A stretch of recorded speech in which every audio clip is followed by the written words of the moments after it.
Hello everyone, my name is Durgesh Tripathi. I am from CS Department of Axis College. Today I want to discuss the topic Object Oriented Programming with you. तो यहाँ पर हम discuss करने वाले हैं basically कि Y use ऊप, हम ऑब्जेक्ट ओरिएंटेड प्रोग्रामिंग को क्यों यूज करें। सेकंड हमारा पॉइंट होगा कि what is object oriented programming. Next point होगा हमारा कि what are the basic building blocks of object oriented programming, हम क्लास और ऑब्जेक्ट की बात करेंगे। नेक्स्ट हमारा जो पॉइंट होगा उसमें हम बात करेंगे क्या क्या बेसिक फीचर्स हैं हमारे ऑब्जेक्ट ओरिएंटेड प्रोग्रामिंग के। तो बेसिकली आपका बेसिक फीचर्स क्या क्या है, एब्स्ट्रैक्शन, एनकैप्सुलेशन, पॉलीमॉर्फिज्म और इनहेरिटेंस, इन टॉपिक को हम डिस्कस करेंगे। तो हम स्टार्ट करते हैं सबसे पहले स्लाइड से। तो यहाँ पर हम बात करेंगे कि वाई यूज ऊप, हम ऑब्जेक्ट ओरिएंटेड प्रोग्रामिंग को क्यों यूज करें। बेसिकली जो हमारी ऑब्जेक्ट ओरिएंटेड प्रोग्रामिंग है one of the most widely use programming paradigm है। प्रोग्रामिंग पैराडिग्म का मीनिंग होता है कि एक मैथोलॉजी है जिसकी हेल्प से हम किसी भी प्रोग्राम को इम्प्लीमेंट और डिजाइन कर सकते हैं with the help of programming concept. तो ये हमारा हो गया। इसके बाद हम आपसे बात करने वाले हैं कि why is it extensive use, हम क्यों आपका ऑब्जेक्ट प्रोग्रामिंग को यूज करें। बेसिकली जो हमारी नॉर्मल प्रोग्रामिंग होती है, बेसिकली ट्रेडिशनल अप्रोच होती है, उस ट्रेडिशनल अप्रोच में कुछ लिमिटेशंस होती हैं। उन लिमिटेशंस को ओवरकम किया गया है आपकी ऑब्जेक्ट ओरिएंटेड प्रोग्रामिंग। पहली लिमिटेशन क्या है कि जो हमारे कॉम्प्लेक्स एप्लीकेशंस हैं, ट्रिवियल एप्लीकेशंस हैं, उस तरह के एप्लीकेशंस को हम जो है आपके नॉर्मल जो ट्रेडिशनल अप्रोच में सॉल्व नहीं कर सकते हैं। बट जो हमारे ट्रिवियल एप्लीकेशंस हैं, उन ट्रिवियल और कॉम्प्लेक्स एप्लीकेशंस को हम ऑब्जेक्ट ओरिएंटेड प्रोग्रामिंग के थ्रू सॉल्व कर सकते हैं। नेक्स्ट जो हमारा पॉइंट है वो रीयूज, कोड रीयूज का। बेसिकली ऑब्जेक्ट ओरिएंटेड प्रोग्रामिंग हमें ये फीचर देता है कि जो भी कोड को एक बार इंप्लीमेंट कर चुके उसको दोबारा हम रीयूज कर सकते हैं। तो रीयूज की कैपेबिलिटी हमें ऑब्जेक्ट ओरिएंटेड प्रोग्रामिंग प्रोवाइड करती है, जिससे हमारा क्या होता है कि जो भी हमारा एंड प्रोडक्ट है या हमारा फाइनल सॉफ्टवेयर है उससे उसकी प्रोडक्टिविटी इंक्रीज होती है।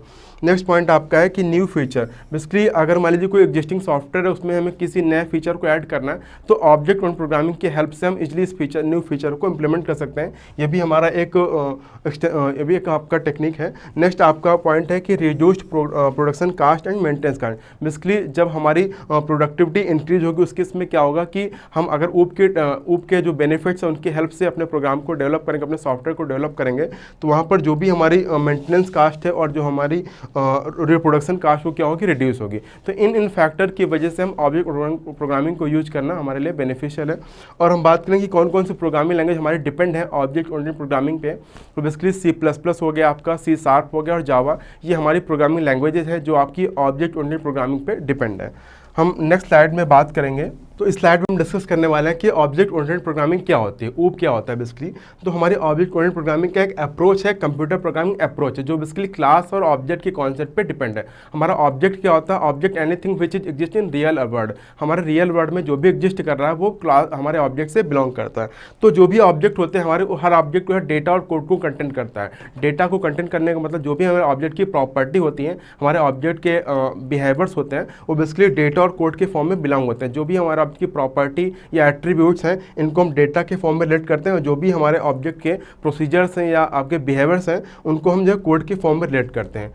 तो नेक्स्ट स्लाइड में हम बात करेंगे कि what are the basic building blocks. तो यहाँ हम बात करने वाले हैं कि जैसे हम बताया कि जो भी आपका ऑब्जेक्ट ओरिएंटेड प्रोग्रामिंग होती है बेसिकली आपके क्लास और ऑब्जेक्ट के मेन कॉन्सेप्ट पे डिपेंड होती है। तो बेसिकली ये हमारे दो बेसिक पॉइंट्स हैं क्लास और ऑब्जेक्ट के लिए। यहाँ पे डिस्क्राइब क्लास क्या होता है, बेसिकली सेट ऑफ एट्रीब्यूट्स होता है या सेट ऑफ प्रॉपर्टीज होता है जो कि एवरी ऑब्जेक्ट को डिस्क्राइब करता है। सेकंड पॉइंट ये है कि सेट ऑफ बिहेवियर और action that every object can perform. Set of behaviour होता है या एक्शन होता है जो हर ऑब्जेक्ट जो है परफॉर्म कर सकता है। इस तरह से हम क्लास की ऑब्जेक्ट की बात करेंगे कि हमारे जो बेसिक पॉइंट हो क्या है। बेसिकली ऑब्जेक्ट क्या होता है, object has set of data. Data किस फॉर्म में होता है कि जो भी हमारे ऑब्जेक्ट की प्रॉपर्टी होती है या एट्रीब्यूट्स होते हैं उनको हम डेटा के फॉर्म में रिलेट करते हैं। और सेट ऑफ एक्शंस जो हमारे ऑब्जेक्ट जो है परफॉर्म करता है। और बेसिकली ऑब्जेक्ट क्या है, एक आइडेंटिटी है, एक रियल वर्ल्ड एंटिटी है। नेक्स्ट स्लाइड में हम बात करने वाले हैं कि हमारे क्या क्या रियल वर्ल्ड एग्जांपल्स हैं। तो बेसिकली जैसे हमने आपको एक डायग्राम शो किया है, डायग्राम समझ सकते हैं कि मान लीजिए हमारा कोई फोर्ड कार एक क्लास है। हमने जूम कर लिया कि फोर्ड कार एक क्लास है। इस फोर्ड कार क्लास के हमने दो ऑब्जेक्ट क्रिएट किए हैं। पहला ऑब्जेक्ट हमारा फोर्ड कार 1 हो गया और दूसरा ऑब्जेक्ट हमारा फोर्ड कार 2 हो गया। तो जो भी हमारी क्लास होती है, हर क्लास के अपने कुछ ना कुछ एट्रीब्यूट्स होते हैं, अपनी प्रॉपर्टीज होती हैं, और हर क्लास के अपने कुछ ना कुछ जो है बिहेवियर्स होते हैं। तो जो भी हमने यहाँ पर डिफाइन की हमारे जो क्लास फोर्ड कार उसके एट्रीब्यूट्स क्या क्या है, कलर हो गया, टाइप हो गया, मॉडल और सिलेंडर। और अगर हम बात करें बिहेवियर्स की, तो बिहेवियर्स क्या क्या हमारे स्टार्ट हो गया, एक्सेलेरेट हो गया, रिवर्स और स्टॉप। इसी तरह से जो भी हमने यहाँ पर एट्रीब्यूट्स और बिहेवियर डिफाइन कर रखे हैं, इन्हीं एट्रीब्यूट और बिहेवियर के बेसिस पे हम अपने ऑब्जेक्ट 1 ऑब्जेक्ट 2 को भी बिलोंग कर सकते हैं कि जो भी हमारा फोर्ड कार 1 ऑब्जेक्ट है, उस ऑब्जेक्ट में एट्रीब्यूट्स क्या क्या है, येलो कलर हो गया, कूप टाइप हो गया, मैस्टैंग मॉडल हो गया और सिलेंडर कितने 6 हैं। बट जो हमारी क्लास के बिहेवियर है या हमारा वही सेम बिहेवियर हमारे ऑब्जेक्ट के हैं, ठीक है। और इसके बाद अगर हम सेकंड ऑब्जेक्ट की बात करें तो सेकंड ऑब्जेक्ट हमारा क्या है, फोर्ड कार 2। उस फोर्ड कार 2 के भी ऑब्जेक्ट्स एट्रीब्यूट्स क्या क्या है, ऑरेंज कलर हो गया, कूप टाइप हो गया, फोकस मॉडल हो गया और सिलेंडर कितने हो गए, 4 हो गए। इस तरह से ये हमारा रियल वर्ल्ड एग्जाम्पल है, मतलब कि कोई भी चीज़ जो रियल वर्ल्ड में एग्जिस्ट करे वो हमारा क्या होता है, ऑब्जेक्ट होता है। इसके बाद अनदर हम रियल वर्ल्ड एग्जाम्पल लेते हैं। अनदर हमारा रियल वर्ल्ड एग्जाम्पल क्या है, पर्सन है। हमने ज्यूम कर लिया कि पर्सन हमारी क्या है, क्लास है। उस पर्सन क्लास के हम एट्रीब्यूट की बात करें तो पर्सन का नेम हो गया, पर्सन की हाइट हो गई, पर्सन का एज हो गया, ये हमारे क्या है, एट्रीब्यूट्स को बिलोंग कर रहे हैं। अगर हम बिहेवियर की बात करें तो बिहेवियर्स हमारे क्या है, स्पीक, लिसन, ईट, टर्न, वॉक, ये हमारे बिहेवियर्स हैं। तो इसी सेम पैटर्न पे जो भी हमारे ऑब्जेक्ट्स हैं, तो हमारा ऑब्जेक्ट क्या है, पर्सन 1 और पर्सन 2। तो पर्सन 1 ऑब्जेक्ट के बिहेवियर्स क्या क्या, पर्सन 1 ऑब्जेक्ट के एट्रीब्यूट्स क्या क्या हो सकते हैं, उसका नेम हमने कह दिया कि NN नेम हो गया, हाइट 5 फुट 4 इंच हो गई, एज 21 हो गई। उसके बिहेवियर्स हमारी क्लास के बिहेवियर के सिमिलर है। ऐसे ही जो आपका ऑब्जेक्ट 2 है उसके भी क्या है, उसका नेम क्या हो गया, एडम हो गया, हाइट क्या हो गई 5 फुट 9 इंच हो गया और एज क्या हो गई 24 हो गई। इस तरह से जो भी हमारा ऑब्जेक्ट है, जो भी हमारी क्लास है, उस क्लास के हम ऑब्जेक्ट को डिफाइन कर सकते हैं अपनी क्लास के थ्रू, और उनके जो बिहेवियर्स होते हैं वो हमारी क्लास के बिहेवियर के सेम होते हैं। नेक्स्ट स्लाइड में हम बेसिकली बात करने वाले हैं ऑब्जेक्ट को डिटेल में कि ऑब्जेक्ट क्या होता है।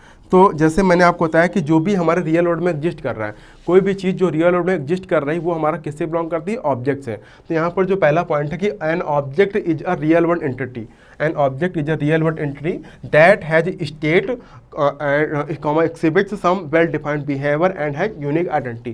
ये जो हमारी लाइन है वो ये डिफाइन कर रही है कि रियल वर्ल्ड में कोई भी एंटिटी या कोई भी थिंग जो एग्जिस्ट कर रही है वो हमारा ऑब्जेक्ट है। इसके साथ साथ उस ऑब्जेक्ट में क्या होगा, उसके अपना एक स्टेट होगा और वो एक्सिबिट करेगा सम वेल डिफाइंड बिहेवियर को और एक यूनिक आइडेंटिटी को बिलोंग करेगा। इस लाइन को हम इस डायग्राम से क्लियरली समझ सकते हैं कि ये हमारा मान लीजिए कोई ऑब्जेक्ट कार है। इस ऑब्जेक्ट कार के अगर हम स्टेट की बात करें तो स्टेट्स हमारे क्या है, कलर हो गया, ब्रांड हो गया और मॉडल हो गया। ये हमारे ऑब्जेक्ट के स्टेट को डिफाइन कर रहे हैं। ऑब्जेक्ट हमारा यहाँ पर क्या है, कार है। इसी तरह से अगर हम बिहेवियर की बात करें तो बिहेवियर्स क्या है हमारे, स्टार्ट, मूव और स्टॉप, ये हमारे बिहेवियर्स हैं। अगर हम सिमिलर आइडेंटिटी की बात करें तो आइडेंटिटी जो यूनिक आइडेंटिटी होती है, तो हर कार का अपना एक रजिस्ट्रेशन नंबर होता है, अपना एक चेसिस नंबर होता है और ओनर भी एक यूनिक होता है। तो ये हमारा जो हमारी पहली डिफिनीशन थी, पहला पॉइंट था ऑब्जेक्ट के लिए, उस कि an object is a real world entity that has state, exhibit some well defined behaviour and has unique identity. इस लाइन को ये प्रॉपरली रिलेट कर रहा है कि ये हमारा ऑब्जेक्ट कार है जो रियल वर्ल्ड एंटिटी है, उसकी ये हमारे स्टेट्स हैं, ये बिहेवियर्स और ये आइडेंटिटी है।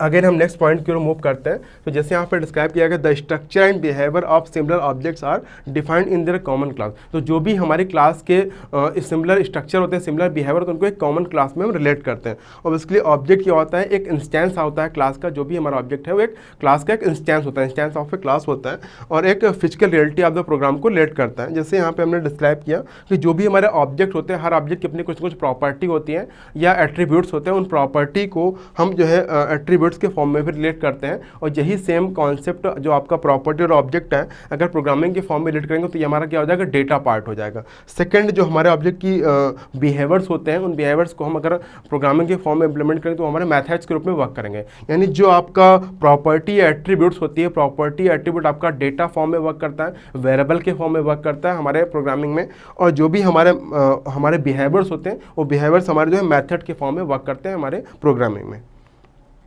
नेक्स्ट हम बात करने वाले हैं क्लास के बारे में। तो क्लास बेसिकली क्या होता है, class is a basically a description, data structure, blueprint और डिजाइन और template for creating an object. किसी भी ऑब्जेक्ट को क्रिएट करने के लिए जो हमारा क्लास हो, क्या एक डिस्क्रिप्शन होता है, एक ब्लूप्रिंट होता है, एक डिजाइन टेम्पलेट होता है, जिसकी हेल्प से हम अपने ऑब्जेक्ट को अपने हम क्रिएट करते हैं। अगर एक एग्जांपल आपको शो करें, जैसे यहाँ पर हम देख सकते हैं ये हमारा एक ऑब्जेक्ट है। ऑब्जेक्ट क्या है, बेसिकली कोई बिल्डिंग है, कोई हाउस है। उस ऑब्जेक्ट को अगर हमें क्रिएट करना है तो उसको एक्चुअल फॉर्म में क्रिएट करने के लिए पहले उसके हम जो है ब्लूप्रिंट या डिजाइन या टेम्पलेट को रेडी करेंगे। तो ये हमारे जो डायग्राम है उस लाइन को क्लियरली एक्सप्लेन कर रहा है कि ब्लूप्रिंट, डिजाइन और टेम्पलेट डिजाइन करने के बाद हम अपने ऑब्जेक्ट को प्रॉपरली क्रिएट कर सकते हैं।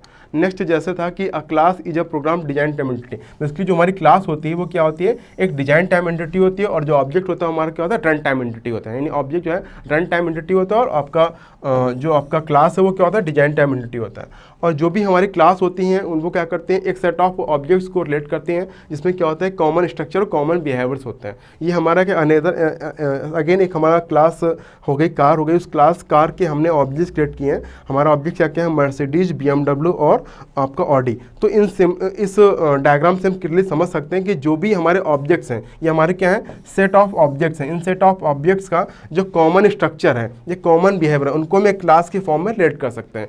तो यहाँ पर हम समझ सकते हैं कि जो भी हमारे बिहेवियर्स होंगे, हमारे ऑब्जेक्ट्स से, वो सारे बिहेवियर्स हमारे क्लास से बिलोंग करेंगे। तो अब हम नेक्स्ट स्लाइड पे मूव करने वाले हैं, और नेक्स्ट स्लाइड में हम बात करेंगे आपका कि ऊप के क्या क्या बेसिक फीचर्स हैं। तो जैसे हम सभी जानते हैं कि जो हमारा ऑब्जेक्ट ओरिएंटेड प्रोग्रामिंग होती है, उनके बेसिक फीचर्स आपके एब्स्ट्रैक्शन, इनकैप्सुलेशन, पॉलीमॉर्फिज्म और इनहेरिटेंस, ये हमारे 4 बेसिक प्रॉपर्टीज या बिहेवियर हैं।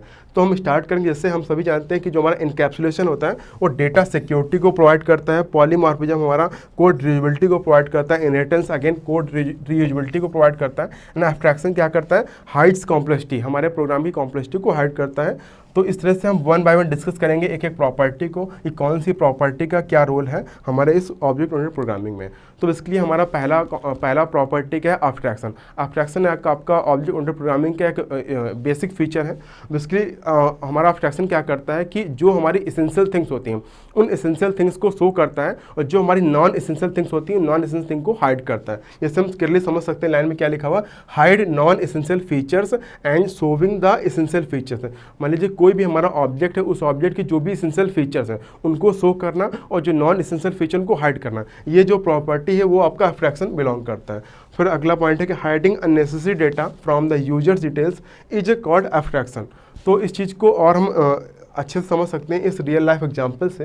एज्यूम कर लीजिए कि जैसे मान लीजिए कोई हमारा टीवी का रिमोट है, उस टीवी के रिमोट को जो भी उसका आउटर स्ट्रक्चर होता है उसमें हमें सिर्फ पावर बटन और कीपैड बटन ही शो होती हैं, जिनके हेल्प से हम अपने रिमोट को ऑपरेट कर पाते हैं। बट उसके बिहाइंड जो भी स्ट्रक्चर डिजाइन किया जाता है, यानी जो भी वहाँ पर सर्किट डिजाइन किया गया है, उस सर्किट से हम क्या होते हैं, अनअवेयर होते हैं। तो इस तरह से एब्स्ट्रैक्शन का ये फीचर है कि जो आपकी इसेंशियल प्रॉपर्टी है, इसेंशियल प्रॉपर्टी को हमने शो किया, और जो हमारी नॉन इसेंशियल प्रॉपर्टी उसको हमने हाइड कर दिया। तो इसी तरह से इस एग्जाम्पल से हम अपने डिफिनेशन को रिलेट कर सकते हैं कि जो हमारे टीवी रिमोट के जो बटन्स हैं, पावर बटन, अदर बटन्स हैं, वो हमारी शो करने वाली चीज़ें हैं, इसलिए हमने शो कर दिया, और जो उसका सर्किट डिजाइन उसे हमने हाइड कर दिया। तो ये आपकी जो है वो एब्स्ट्रैक्शन को बिलोंग कर रही है। नेक्स्ट अगर हम रियल वर्ल्ड एग्जाम्पल की बात करें, मान लीजिए कोई मैन है, वो कार ड्राइविंग जानता है या ड्राइव कर रहा है कार को, तो उसे सिर्फ ये पता है कि अगर हम एक्सलेटर को प्रेस करेंगे तो हमारी कार की स्पीड बढ़ेगी, और अगर हम ब्रेक को अप्लाई करेंगे तो हमारी कार स्टॉप हो जाएगी। But he does not know how on pressing accelerator the speed is actually increasing. उसे ये नहीं पता कि किस तरह से उसके बिहाइंड जो है वर्किंग की गई, किस तरह से उस हार्डवेयर को इम्प्लीमेंट किया गया है, कि हमारा एक्सीलेटर किस तरह से वर्क कर रहा है, हमारी किस तरह से ब्रेक वहाँ पे अप्लाई हो रहा है। उससे सिर्फ जो है एप्लीकेशन से मतलब है, उसकी बिहाइंड जो भी इम्प्लीमेंटेशन है उससे मतलब नहीं है। तो यही हमारा एब्स्ट्रैक्शन है कि जो हमारी इसेंशियल प्रॉपर्टी है, इसेंशियल प्रॉपर्टी को शो करना, और जो नॉन इसेंशियल प्रॉपर्टी है उसको हाइड करना। एक तरह से सिक्योरिटी को प्रोवाइड करता है आपका एब्स्ट्रैक्शन फीचर। नेक्स्ट हम स्लाइड पे मूव करेंगे। नेक्स्ट स्लाइड पे हम बात करने वाले हैं कि हमारा जो अनदर इंपॉर्टेंट प्रॉपर्टी वो क्या है, इनकैप्सुलेशन। इनकैप्सुलेशन क्या करता है कि जो हमारा डेटा पार्ट होता है और जो हमारा कोड पार्ट होता है उसको क्या करता है, कंबाइन करने का प्रोसेस करता है। डेटा पार्ट का क्या मतलब होता है कि जो भी हमारे ऑब्जेक्ट के जो भी बिहेवियर्स हैं, जो भी हमारे बिहेवियर्स हैं और जो भी हमारी प्रॉपर्टी, यानी प्रॉपर्टी और बिहेवियर को कंबाइन करने का जो प्रोसेस है वो इनकैप्सुलेशन प्रोवाइड करता है। और क्या करता है कि इनकैप्सुलेशन का बेसिस क्या होता है, क्लास होता है, एंड जो भी हमारा the process of hiding all the internal details of an object from the outside world. तो आउटसाइड वर्ल्ड से जो भी हमारी इम्प्लीमेंटेशन डिटेल्स है, उस इम्प्लीमेंटेशन डिटेल्स को हाइड करने का जो प्रोसेस है ये हमें इनकैप्सुलेशन ही प्रोवाइड करता है। अगर इसको हम एक बेसिकली जो हमारा डेटा इनकैप्सुलेशन है वो डेटा हाइडिंग को रिलेट करता है। अगर हम डेटा के टर्म में इनकैप्सुलेशन को रिलेट करेंगे तो डेटा हाइडिंग को बिलोंग करेगा। अगर हम रियल वर्ल्ड एग्जांपल की बात करें तो जैसे मान लीजिए कोई हमारा कैप्सूल है जो मेडिकल में मतलब मेडिसिन के रूप में वर्क करती है। उस मेडिसिन कैप्सूल में हमारे 2 पार्ट होते हैं। तो अपर पार्ट में कोई ड्रग होती है, लोअर पार्ट में कोई ड्रग होती है। बट वो कंबाइंड फॉर्म में एक प्रॉपरली ड्रग के रूप में वर्क करते हैं या कैप्सूल के ऊपर रिलेट करते हैं। इसी तरह से यहाँ पर भी होता है कि जो हमारा डेटा पार्ट और जो हमारा फंक्शंस पार्ट है, या हमारा डेटा पार्ट और कोड पार्ट को जो कंबाइंड किया गया और कंबाइंड करके प्रॉपरली वो एक वर्क कर रहे हैं। इस तरह से हम जो है इनकैप्सुलेशन को रिलेट कर सकते हैं। अगर हम अगले रियल वर्ल्ड एग्जाम्पल की बात करें तो मान लीजिए जो हमारे एयरपोर्ट्स होते हैं, एयरपोर्ट में आपकी जो ऑटोमेटिक कोला वेंडिंग मशीन होती है, उस कोला वेंडिंग मशीन में अगर हमने किसी कोला के रिक्वेस्ट की तो मशीन ने प्रोसेस किया और प्रोसेस करने के बाद हमें जो है कोला को प्रोवाइड कर दिया। तो बेसिकली यहाँ पर जो हमारा ऑटोमेटिक कोला वेंडिंग मशीन है वो क्या कर रही है, बेसिकली क्लास के रूप में वर्क कर रही है। क्लास के रूप में वर्क करने का मतलब ये है कि उसके कुछ ना कुछ डेटा पार्ट होंगे और ऑपरेशंस पार्ट होंगे। तो वहाँ पर ऑटोमेटिक कोला वेंडिंग मशीन में क्या किया गया है, डेटा पार्ट को और ऑपरेशंस पार्ट को कंबाइंड किया गया, तभी जो हमारा ऑटोमेटिक कोला वेंडिंग मशीन है वो प्रॉपरली वर्क कर रही है और हमें रिजल्ट प्रोवाइड कर रही है। तो डेटा पार्ट की हम बात करें तो जो हमारा वहाँ पर कोला है या अदर चिप्स के पैकेट हो गए, कोल्ड ड्रिंक्स के पैकेट हो गए, इस तरह की जो चीज़ें हैं वो हमारे डेटा को रिलेट करती हैं। और जो हमारा मैकेनिज्म प्रोसेस है या जो भी हमारा प्रोसीजर है जिसकी हेल्प से वो हमारा कोला आउट होगा, तो इस तरह का जो प्रोसेस है उस प्रोसेस को जो है कंबाइंड किया गया है आपके ऑटोमेटिक कोला वेंडिंग मशीन से। तो कॉमन फॉर्म में इंटीग्रेट होकर वो एक ऑटोमेटिक कोला वेंडिंग मशीन के रूप में वर्क कर रहा है। यानी वहाँ पर भी हम क्या कर रहे हैं, डेटा पार्ट को और आपके फंक्शंस पार्ट को कंबाइंड कर रहे हैं। तो डेटा और फंक्शंस को कंबाइंड करने का जो प्रोसेस है वो आपका इनकैप्सुलेशन है। तो ये आपका इनकैप्सुलेशन हो गया। नेक्स्ट हम आपके साथ बात करने वाले हैं कि एब्स्ट्रैक्शन और इनकैप्सुलेशन में क्या बेसिक डिफरेंसेज हैं। तो बेसिकली जो हमारा एब्स्ट्रैक्शन होता है वो डिजाइन लेवल पे वर्क करता है और जो हमारा इनकैप्सुलेशन होता है वो इम्प्लीमेंटेशन लेवल पे वर्क करता है। नेक्स्ट पॉइंट की बात करें तो जो हमारा इनकैप्सुलेशन एब्स्ट्रैक्शन है वो क्या करता है कि जो हमारी एसेंशियल प्रॉपर्टी है, एसेंशियल प्रॉपर्टी को शो करता है और नॉन एसेंशियल प्रॉपर्टी को हाइड करता है। इसी सिमिलर पैटर्न में जो हमारा इनकैप्सुलेशन है वो क्या करता है, कोड और डेटा को कंबाइन करने के बाद जो है आउटर वर्ड से जो है हाइड करता है। जैसे यहाँ पे मेंशन है, hide the code and data into a single unit to protect the data from outside world. ये हमारा पॉइंट जो है आपका इनकैप्सुलेशन का है। नेक्स्ट अगर हम बात करें एब्स्ट्रैक्शन की तो एब्स्ट्रैक्शन आपका फोकस करता है कि what the object does instead of how it does. Basically जो हमारा एब्स्ट्रैक्शन वो फोकस करता है कि हमारा ऑब्जेक्ट जो है क्या करने वाला है, ये कैसे करने वाला है पे हमारा फोकस नहीं होता है, बट व्हाट द ऑब्जेक्ट इस पे हमारा फोकस होता है। तो हमारा इनकैप्सुलेशन क्या करता है, हाइड द इंटरनल डिटेल्स और mechanism of how an object does something.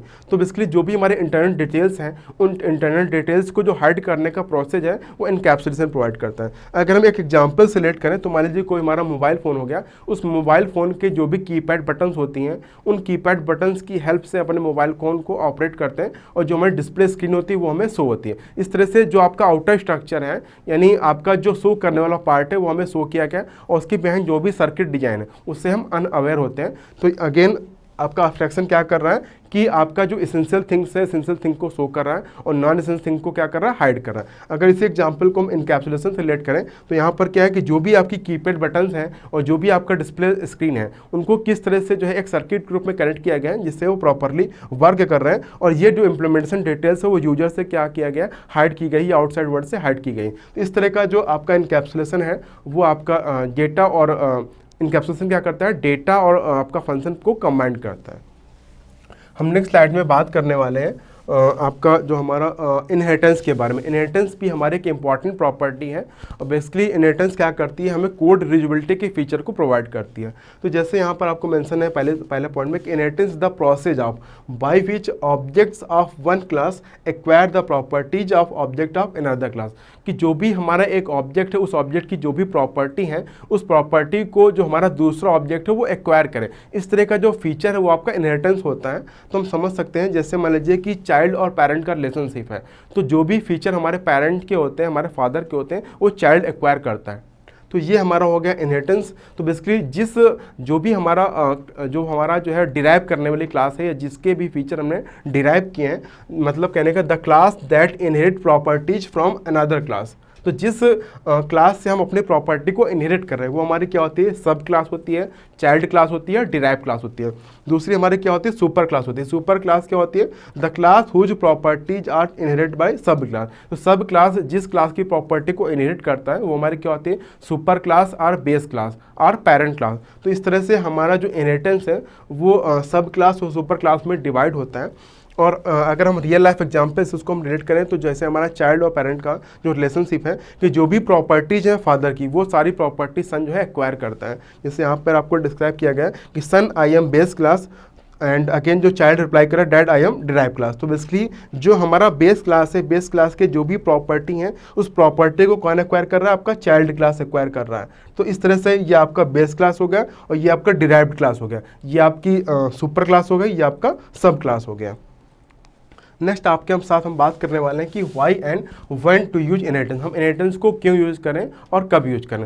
Basically assume कर लीजिए कोई लीजिए हमारा क्या है, कंसीडर आप ग्रुप ऑफ व्हीकल्स, कुछ व्हीकल्स का ग्रुप है, मान लीजिए हमारा बस हो गया, कार हो गया और ट्रक हो गया। अगर इंडिविजुअली इनके लिए हमें कोडिंग करनी पड़े तो जो भी हमारे इनके फंक्शंस हैं उन फंक्शंस को हम इंडिविजुअली क्लास क्रिएट करके इनके फंक्शंस को इम्प्लीमेंट करेंगे। तो हम यहाँ पर क्या करने वाले हैं, बस के लिए अलग एक क्लास क्रिएट करेंगे, कार के लिए अलग एक क्लास क्रिएट करेंगे और ट्रक के लिए अलग एक क्लास क्रिएट करेंगे।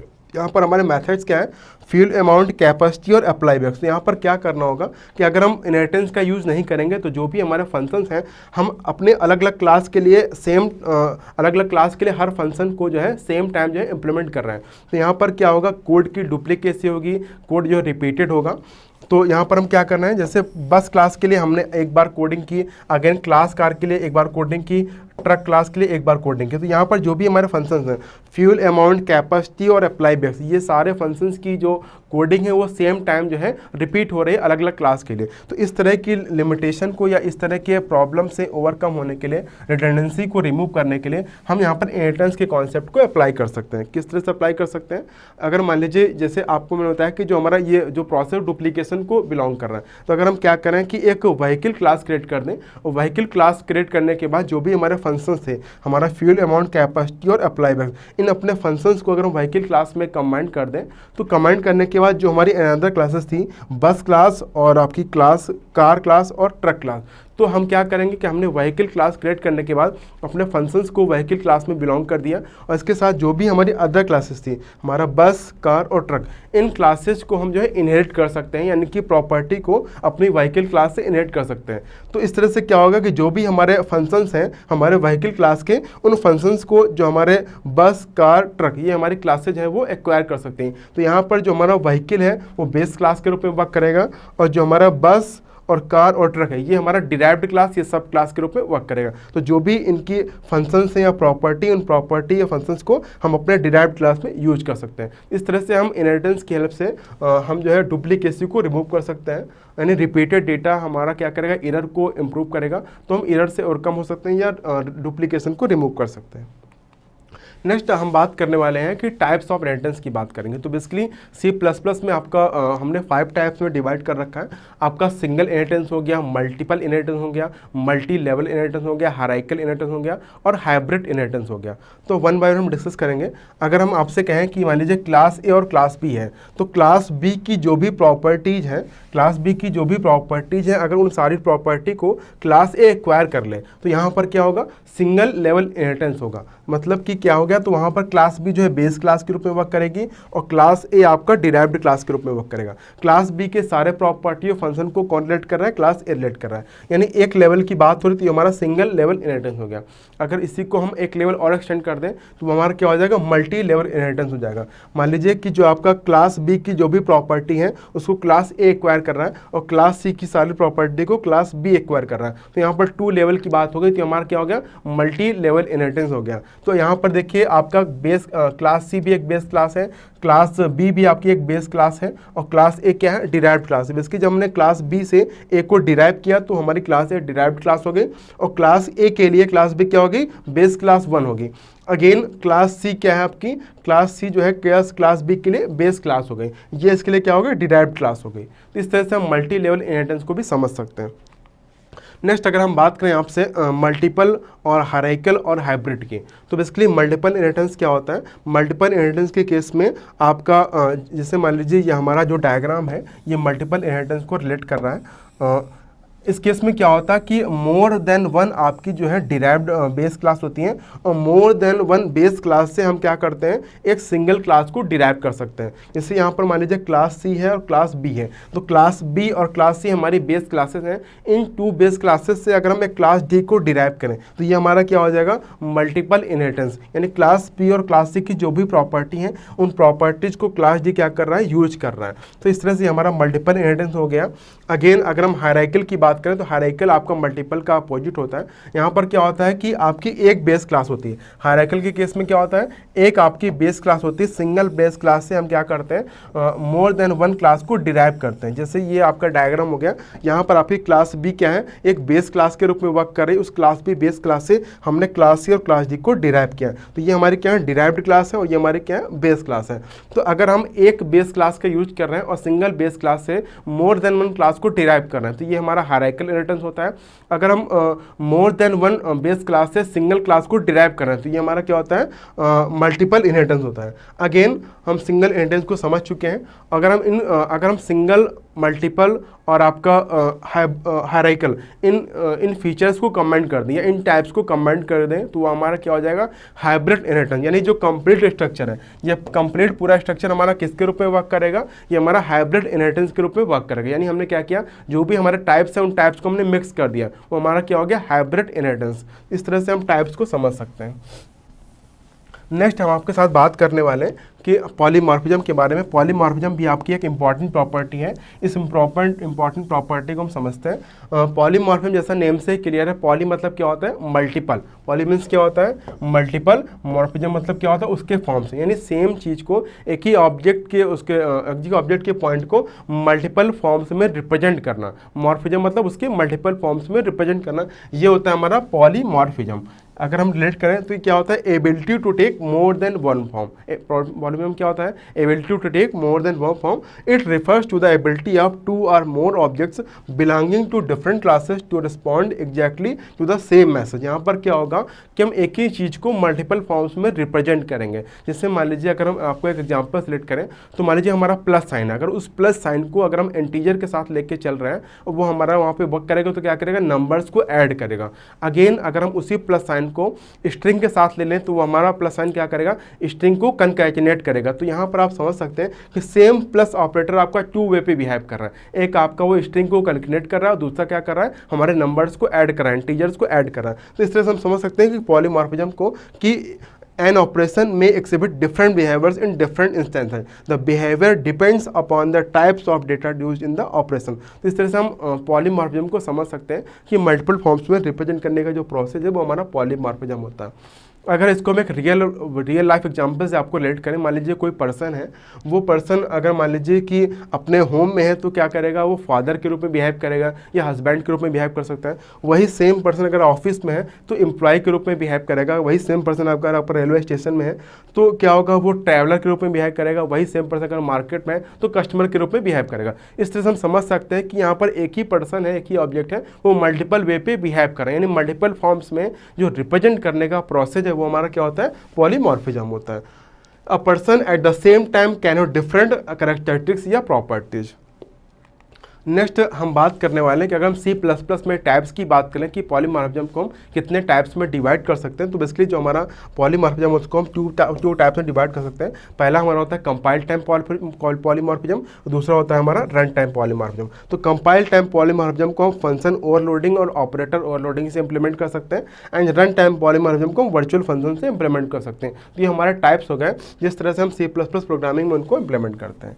नेक्स्ट आपके साथ हम बात करने वाले हैं कि क्या क्या बेनिफिट्स हैं। हमने ऊप के सारे कॉन्सेप्ट देख लिए, बेसिकली क्लास और ऑब्जेक्ट को समझ लिया। इसके बाद हमने आपके साथ बात की कि क्या क्या बेसिक फीचर्स हैं, फीचर्स को देख लिया। अगर हम बेनिफिट्स की बात करें तो पहला क्या है कि ऊप can support large software project. Basically जो हमारे ट्रिवियल एप्लीकेशन होते हैं, कॉम्प्लेक्स एप्लीकेशन होते हैं, उस तरह के एप्लीकेशंस के लिए जो हमारा ऑब्जेक्ट ओरिएंटेड प्रोग्रामिंग अप्रोच है वो काफ़ी हेल्पफुल है। देन आपका ऊप offers better data protection. Basically जो हमारा एब्स्ट्रैक्शन है, डेटा एब्स्ट्रैक्शन और हमारा इनकैप्सुलेशन, ये हमें सिक्योरिटी प्रोवाइड करते हैं। तो इस तरह से हम अपने डेटा को प्रोटेक्ट कर सकते हैं। जो हमारा कोड को रीयूज करने का फीचर है वो हमें कौन प्रोवाइड करता है, वो कोड रीयूजेबिलिटी फीचर हमें इनहेरिटेंस प्रोवाइड करता है। इस तरह से आपका ये भी एक बेनिफिट है आपके ऑब्जेक्ट ओरिएंटेड प्रोग्रामिंग का। Better representation of real world object. Basically जो हमारे ऑब्जेक्ट हैं वो रियल वर्ल्ड पे डिपेंड होते हैं, यानी रियल वर्ल्ड में जो भी एग्जिस्ट कर रहा है वो हमारा ऑब्जेक्ट है, और ऑब्जेक्ट ही आपका ऑब्जेक्ट ओरिएंटेड प्रोग्रामिंग के लिए एक मेन कॉन्सेप्ट है। तो बेसिकली रियल वर्ल्ड से आपकी कनेक्टिविटी होती है, इसलिए हम जो है बेटर रिप्रेजेंट कर सकते हैं रियल वर्ल्ड ऑब्जेक्ट को।